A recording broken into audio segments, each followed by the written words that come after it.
Hello race fans and welcome. In this video I'm going to share with you 5 rookie friendly tips that helped me to improve in my first full rookie oval season. These tips should help you not only to survive but also thrive on the ovals. Whether you're just starting out or looking to improve, these tips should help make your racing smoother, faster and most importantly more enjoyable.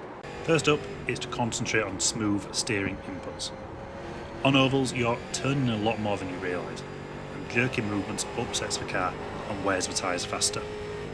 You need to think of your steering as drawing clean arcs, smooth and controlled, not aggressive corrections. By doing these smooth arcs, you're going to maintain more speed through the corner. You're also going to protect your tyres, which means that as the race goes on, you're going to be faster than the cars around you. At the same time, while you're concentrating on the smooth steering inputs, it's sort of 2 for 1 this tip.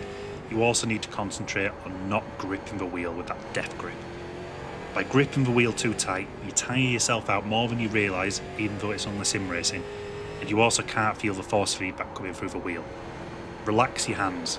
It's more important than you think it is, and it took me a good few weeks to realise this. By relaxing your hands, you'll feel more feedback coming through the wheel, which in turn helps you keep those smooth inputs, what you need to maintain speed and protect your tyres. My next tip ties in with the smooth steering inputs, but this time we're concentrating on throttle control. Stabbing the gas pedal too soon in the corner is one of the easiest ways to send the car into the wall, whether by carrying too much speed on corner exit or losing the rear. Instead, what you want to do is squeeze the throttle smoothly. Think of it as slowly squeezing the trigger. Nice smooth pressure with no sudden jabs. It ties in with keeping the steering smooth as the two go hand in hand, especially on corner exit. The more steering input you have, the less throttle you should be applying. As the wheel starts to straighten out, that's when you can start applying the throttle. Think of the two working in tandem. This will help you to stop losing the rear and also save tyres. The third tip I have for you is to race the track, not just the car in front. It can be super easy to get laser focused on the rear of the car in front of you, copying them through every corner. This can work well if they hit their turnings and corner exits every time, but by staying so close and just concentrating on them, if they make a mistake, you're likely to follow them and make the same mistake. Whereas if you concentrate on racing the track, using your markers and concentrating on knowing what you can do, at the same time obviously not going into the back of them, when they make that mistake, you can capitalise and gain a position. My fourth tip for you is to be patient, because patience wins races. This might sound easy, but it's actually probably one of the hardest tips to follow, because it can be easy to get caught up in what everyone else is doing and trying to push hard too soon. This is because on ovals most wrecks happen early, because as I was saying, drivers will push too hard too soon. What you need to do is keep you cool. Avoid risky moves, and you'll often gain more spots by simply surviving than by forcing passes.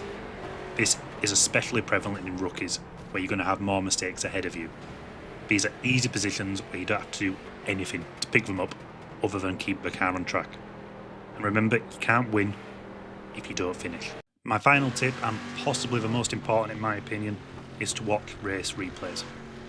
iRacing makes it easy to review your races and even study faster drivers in the same split.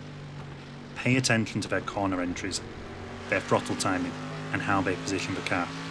This is one of the fastest ways to improve without turning a single extra lap. And by looking at the cars in the same split as you, you're not aiming too far ahead. You're not looking at a top split driver who spent years on iRacing. You're looking at cars at a similar level to you, who've just got a little bit of an advantage.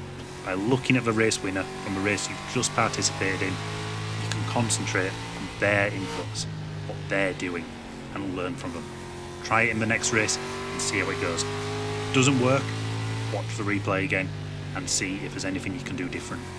This gives you a steady improvement, and you should see improvement race by race. So there you have it, 5 beginner tips to help level up your oval racing in iRacing. If you found this helpful, hit that like button and subscribe for more sim racing content. And let me know in the comments what's the number one thing you're working on in your oval racing. If you want to see these tips and actions, make sure to check out my Rookie iRacing Challenge series. This is where I learned these tips and where I've implemented them, and you'll see the steady progress throughout, especially sort of after week 6 or 7, that's when they really started to take effect. As always, thanks for watching, I do appreciate it, and I'll see you out on track.